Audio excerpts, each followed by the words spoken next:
ভ্রমণ আমাদের প্রত্যেকের মানুষের জন্যই খুবই গুরুত্বপূর্ণ একটি বিষয়, কারণ ভ্রমণে রয়েছে অনেক উপকারিতা। বিভিন্ন দার্শনিকরা বলেন ভ্রমণ পৃথিবীর একটি শিক্ষা, যার পেছনে অর্থ ব্যয় করে আপনি গরিব হবেন না, বরং আরও ধনী থেকে ধনী হবেন। আজকের এই পর্বে আমরা ভ্রমণের 5টি উপকারিতা নিয়ে আলোচনা করা হবে। ভ্রমণে রয়েছে মানসিক ও দৈহিক প্রশান্তি।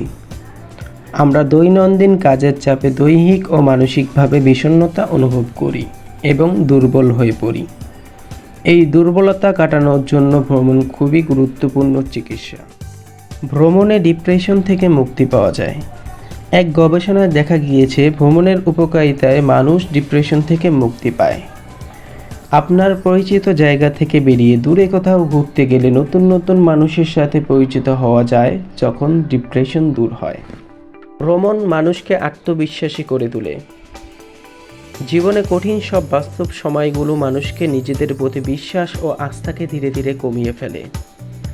মানুষ হয়ে ওঠে আত্মবিশ্বাসহীন ও হতাশ। ভ্রমণ আপনাকে সহায়তা করে নিজের প্রতি বিশ্বাস অর্জন করতে। উঁচু দীর্ঘপথ হাইকিং, আকাশ থেকে ঝাঁপিয়ে পড়া বা পাখির চোখে আকাশ দেখা আপনাকে আত্মবিশ্বাস করে তুলবে। ভ্রমণ শেখায় মানুষ তার বুদ্ধি ও শ্রম দিয়ে বিশাল বাধাকে মোকাবেলা করতে পারে। স্বাস্থ্যের জন্য ভ্রমণ করুন। অনেক সময় মানুষ বাড়তি কাজের কারণে মনের দিক থেকে অনেক দুর্বল হয়ে পড়ে। এতে শরীরে রোগের বাসা বাঁধে।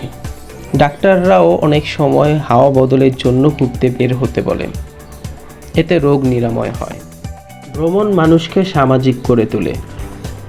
যেহেতু ভ্রমণে আপনাকে মিশতে হবে নানা ধরনের মানুষের সাথে, হতে পারে তারা আপনার বৈশিষ্ট্যের না, তবুও তাদের সাথে আপনাকে চলতে হচ্ছে, মানিয়ে নিতে হচ্ছে।